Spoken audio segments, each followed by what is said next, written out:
Call of Duty Black Ops 3 for the PS3 is my favorite PS2 game ever. I mean, seriously, how could you not love last-gen Richtofen, or the fact that this game doesn't even have a campaign? What is a game that is generally regarded in high favor from most of the community has an actually embarrassing, terrible, unfinished last-gen port that completely blows out everything out of the water that came before it. Like, this game literally looks worse than games on the PlayStation 2. I was only half kidding about the intro. But in all fairness, it's not entirely uncommon for a Call of Duty game to appear on multiple generations of hardware. So if we look at the history of CoD, we have the first Call of Duty game to appear on the PlayStation 3, which was Call of Duty 3. And then from that game all the way up to where we are now with Black Ops 3 on the last gen, that was the entire span of that generation of consoles, meaning 10 Call of Duty games were available on the PS3. Now, there was this crossover period when Call of Duty Ghost was revealed and was going to come out. The PlayStation 4 had not yet been released. So they were doing this big push where like Ghost would be out for a month on the Xbox 360 and PlayStation 3, and then about a month later Sony would release the PlayStation 4, and then you would have this next-gen hardware upgrade. If you had bought the game on PlayStation 3, you could get a PS4 copy pretty much for free, and at that point the new consoles were fully in effect. And so it wasn't like everybody immediately had an Xbox One or a PS4 with Call of Duty Ghost. So, you know, there was a couple of years where they were being developed for both generations of hardware.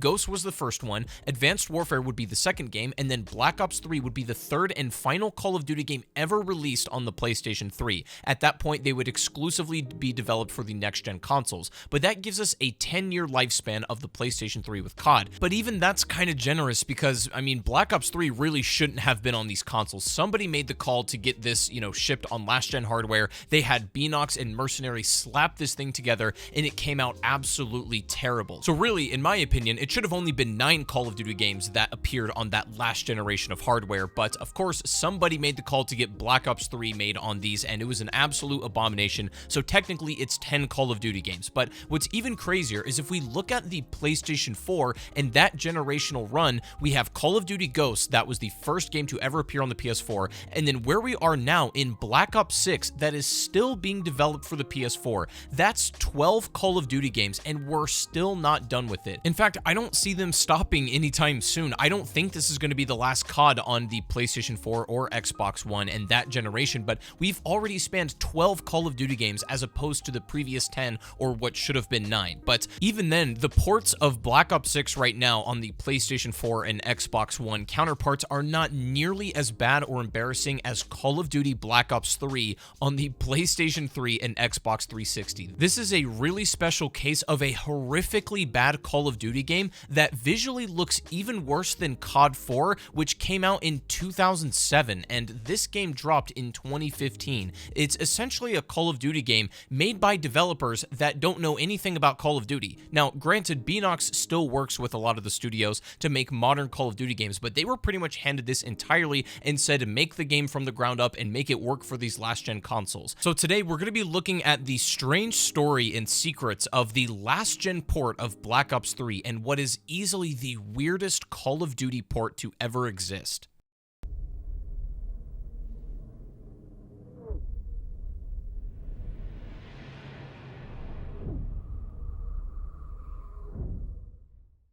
Now, I wanted to make this video for a lot of reasons, partly because of my own fascination, right? I love Black Ops 3. It's probably my favorite CoD game, and exploring the last-gen port is just such a weird and different way to experience it, and I wanted to look back at it as sort of like this retrospective fever dream to make sure that we didn't make this up and this is actually real. But also, I wanted to enlighten you guys and explore the story of its very weird circumstances and development and why this even came out in the first place, because clearly this should have never seen the light of day. Like, it's bad. I'm not entirely sure who at Activision said, yo, we need to port Black Ops 3 to the last gen, because, I mean, it's over. They should have let it go. At that point, they needed just to drop it and move on. But somebody wanted to make Black Ops 3, and it just wasn't going to be viable. So the very odd thing is that Black Ops 3 on last gen does not have a campaign. This is weird because even last gen ports now have all of the content that the next generation of hardware gets, right? They don't really get like a skimped out version of it, but this game straight up does not have a campaign. If you look at the case, it just says multiplayer and zombies only. So that's already a little bit out of the ordinary, but also this game was not even made by Treyarch or Infinity Ward or Sledgehammer or any of these main devs at all. This was entirely a Beenox and mercenary project. So even modern Call of Duty games with,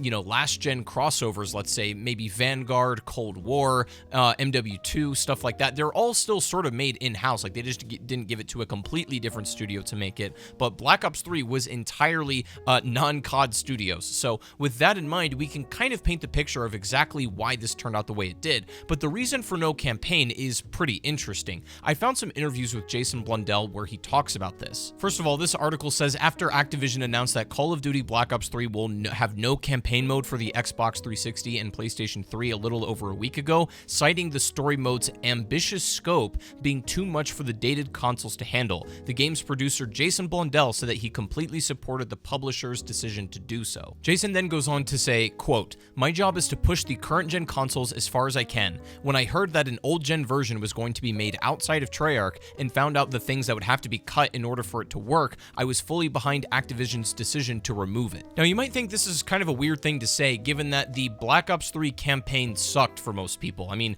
I guess not IGN. In this article they write how, you know, it would have been a tragedy if the campaign got scrapped, you know, if it wasn't good. Like that would have been fine, but because it is good, it sucks that it got scrapped. That's their opinion apparently, but I don't know. If I ask the modern day COD player if they enjoyed the Black Ops 3 campaign, I'm going to say most people aren't too fond of it, or at least compared to its, you know, predecessors Black Ops 1 and 2. BO3 is this really weird black sheep in the middle of it that most people don't really like that campaign, and for good reasons I would say. However, I think the Black Ops 3 campaign is a lot more interesting than people give it credit for or even know about. I think it went over a lot of people's heads, and I have a whole video linked in the description that I'm sure you will find interesting about that campaign that I cannot recommend enough that you watch if you are very curious about that, because unless you played that campaign more than once, I guarantee you don't understand the full context of it, but it will blow your mind. Please go watch that video if you're curious about learning more about the BO3 campaign. But let's just say it is ambitious. I cannot honestly say I like that campaign or even love it to a degree, but it is by far the most interesting compared to Black Ops 1 and 2. Now, I would say it's the most interesting and fascinating from a story perspective for sure,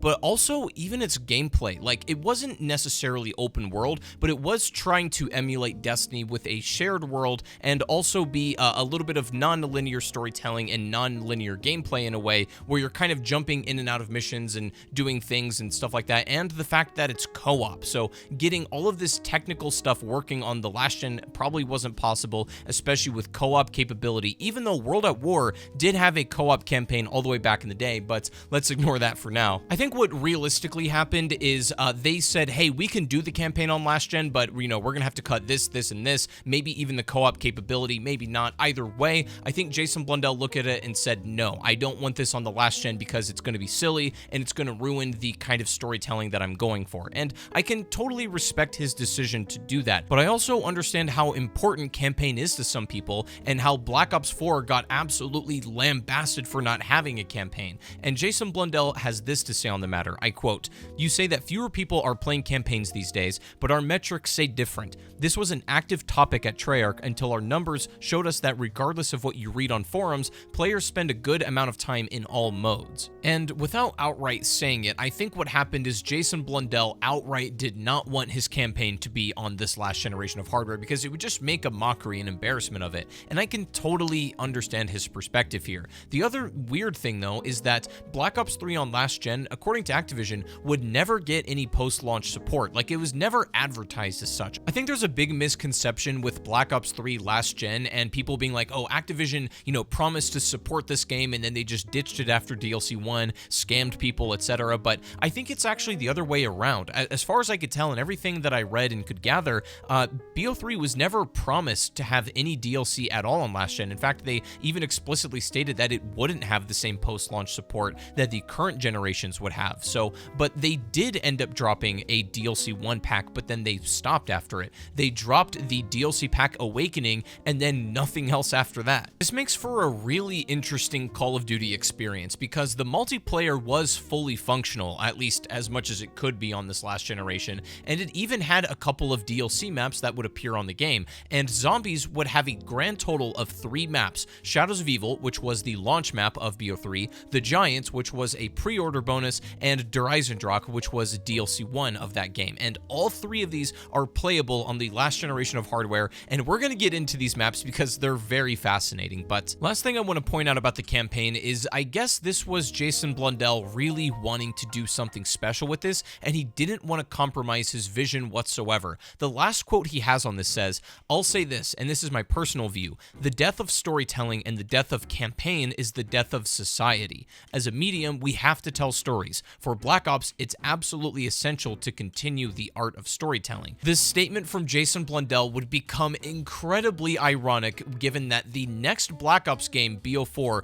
would not have a campaign at all to be offered. So it just is kind of like poetry at this point. But basically, BO3 on last gen was going to be stripped down. There's no way around it. You know, no post-launch support really, and no campaign. So what would even be the appeal to buying this? Well, BO3 did a thing where if you buy it on last gen, you also got Black Ops 1 for free with it, but they also said like, hey, you know, one map is enough to justify like $50 on the PlayStation Store. In fact, as bad and horrific as this game is on last gen, it's still $50 to this day, and the map packs have not gone on sale and are not any cheaper. You still have to pay $15 for DLC 1 and $6 for the Giants. It's pretty absurd, but let's get into these a little bit. Let's talk about the multiplayer and zombies on last gen and why it's so weird. The multiplayer didn't work for me, right? I booted up my game and I didn't expect to be able to find any lobbies. I don't think anybody's actively playing online multiplayer on BO3 on the last generation of hardware, let alone the PlayStation 3. I mean, GameStop considers the PS3 a retro console at this point, so that's crazy enough, but the game wouldn't even launch. Like, every single time I tried to tab into the multiplayer menu,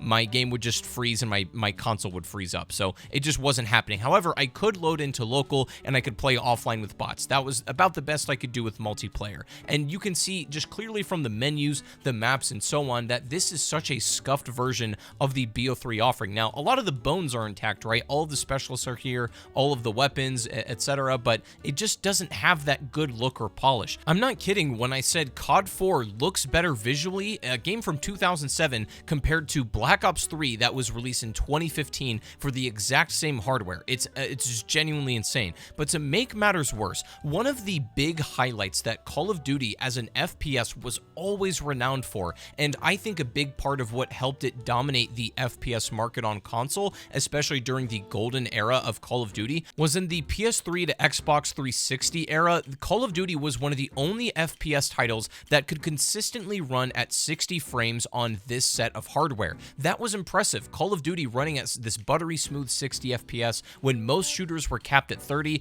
or were at least very inconsistent. That was a huge selling point for them. But what's so ironic is that Black Ops 3 on last gen doesn't even run at a consistent 60 frames at all. They couldn't get the one thing that set COD apart right. They couldn't even get the 60 frames running on PlayStation 3 correct. And so, unfortunately, the game isn't quite capped at 30, it doesn't seem like. I think there's moments where I can hit 60 FPS, but they're very few and far between, and it can dip all the way down to like 6 frames a second. I get hit with when I have Widow's Wine and that grenade explodes and my game becomes a PowerPoint presentation. Needless to say, the game is a technical nightmare. It is all over the place, and that makes the gameplay experience a lot less enjoyable than it otherwise could be. I mean, the multiplayer content-wise is pretty intact, and you know, all of the launch maps are there, and even having DLC maps is pretty cool, but the gameplay is so shoddy, and it doesn't feel like that buttery smooth Call of Duty feeling without having that consistency and polish that Call of Duty generally is known for. It just makes it feel like some other generic random FPS. Like, it barely felt like I was playing COD.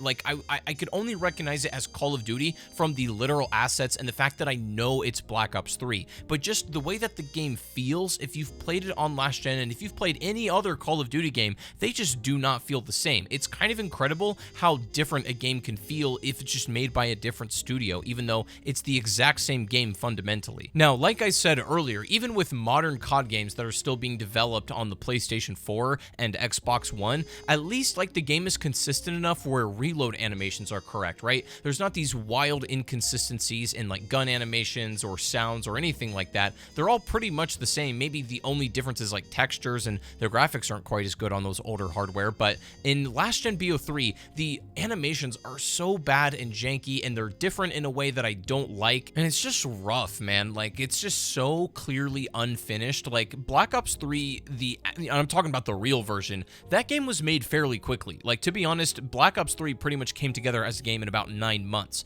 but I'm gonna have to assume that last-gen BO3 was not in the original plan, or at least not at first, and this game was probably made in, you know, maybe a fraction of the time, so I can understand, like, the lighting not being so good, the animations being very poorly done, but still, like, the fact that this is passed off as a fully fledged CoD title that can be sold, I think is really stretching it.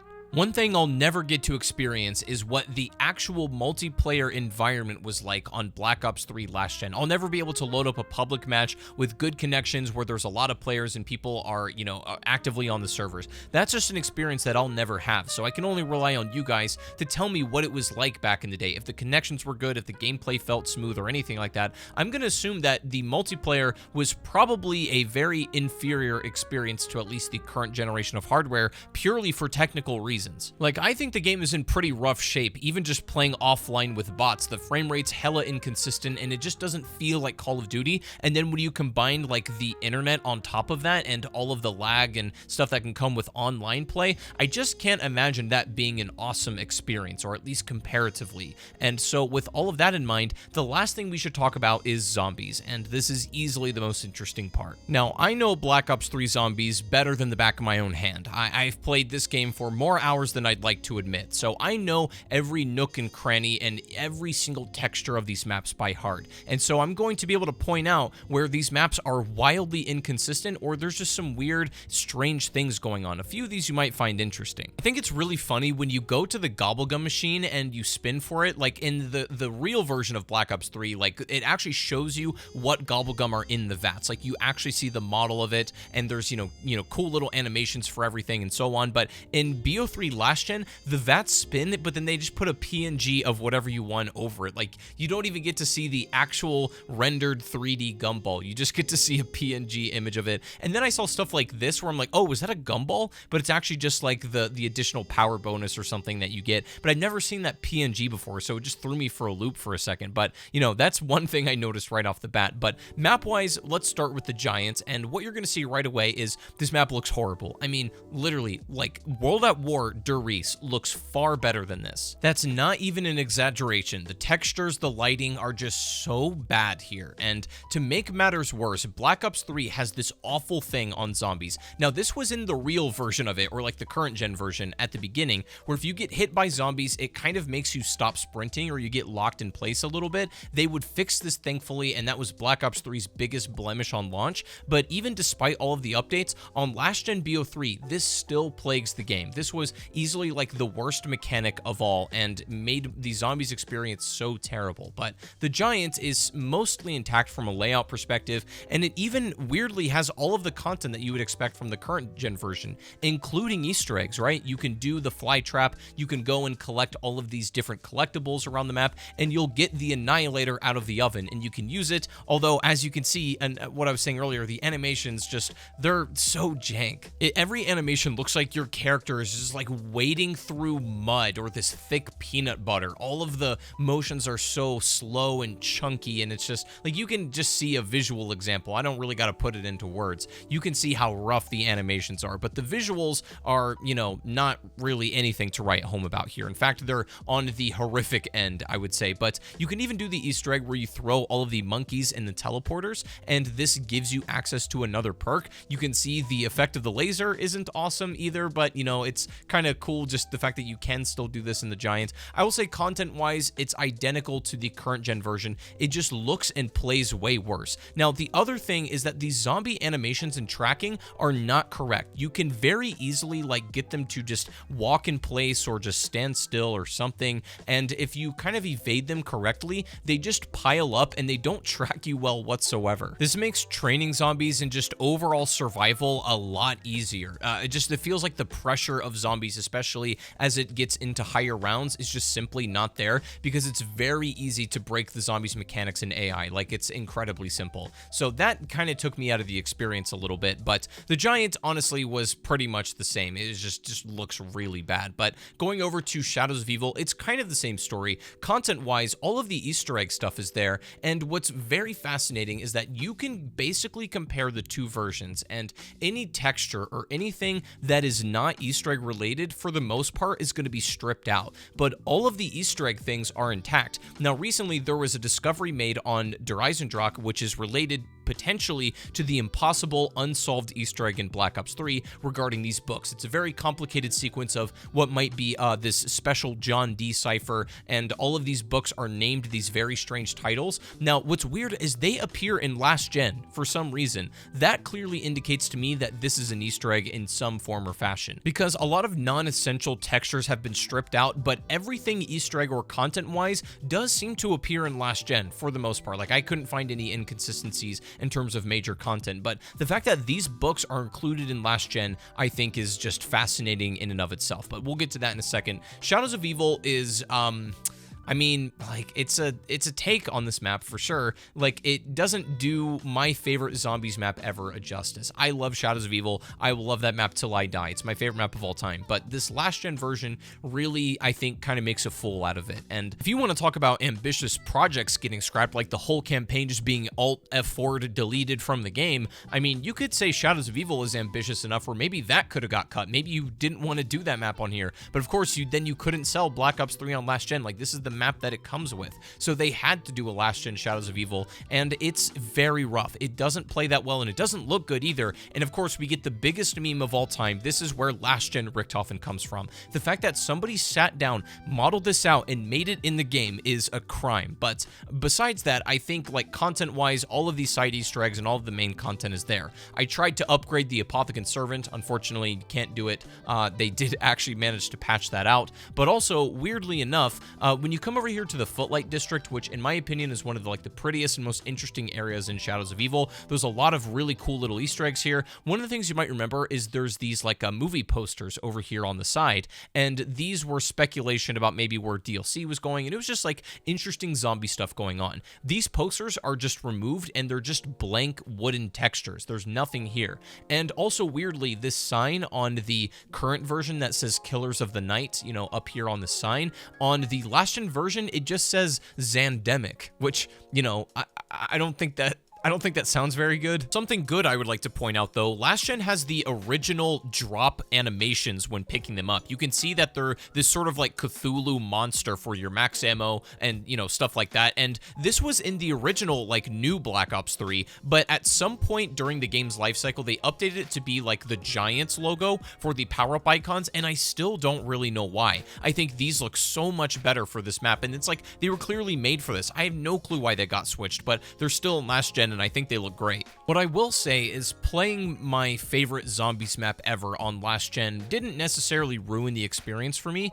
I will say it was much less immersive, but I'm also going to add that I felt like it was kind of scarier. Like, I've always held the opinion that older games with worse textures, for me at least, are creepier than games with like really HD, realistic looking textures. They just always have been. So I just found it much creepier than usual, but I mean, the performance was also really rough. There would be moments where I felt like I would get 60 frames or at least very close to it, and then Widow's Wine was the worst thing ever. When getting hit with a Widow's Wine grenade, like, it would, number one, blind your screen, and then it would drop your frames down to like genuinely 10 to 20 frames for a couple of seconds. It was really rough. It was almost unplayable, or at least using that perk was. It just, you know, it took my favorite experience and tarnished it a little bit, and it's just, you don't want to play this, man. It's not worth it. But don't forget, lads, it's actually all good because we have parasites from the hit Call of Duty Zombies map Terminus on Black Ops 6. And if I'm being honest with you, this is where it should have ended. Like, Black Ops 3 on last gen is so rough that I think they just needed to maybe not even have made it from the start, but put it away from here.